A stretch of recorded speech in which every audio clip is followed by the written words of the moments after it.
Well, recapping our leading stories, the SAWA Editors Forum, SANEF, has urged EFF leader Julius Malema to use the proper channels like the BCCSA if he feels his party is being treated unfairly by the media. Malema has accused the media of double standards in its treatment of the EFF versus Gordon and President Cyril Ramaphosa. SANEF says it will urgently seek a meeting with the EFF leadership. Malema's comments outside the State Capture Commission of Inquiry in Parktown, Johannesburg last week. SANEF chairperson Mahlatse says that some of the journalists have been physically accosted as well as abused on social media since Malema's utterances.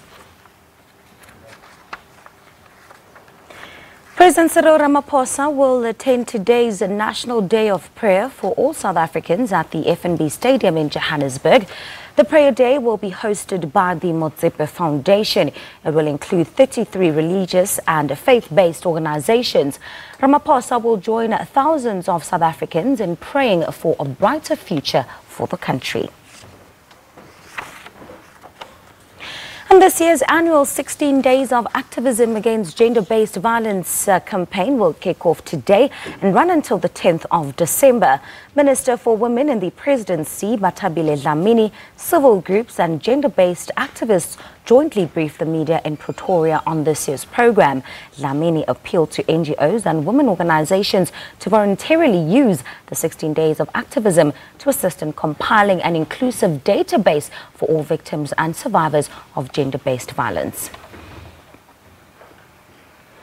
And in the world of sport, the Springboks ended their tour through the Northern Hemisphere with a 2011 loss to Wales. The South African side recorded 2 wins from 4 games in November.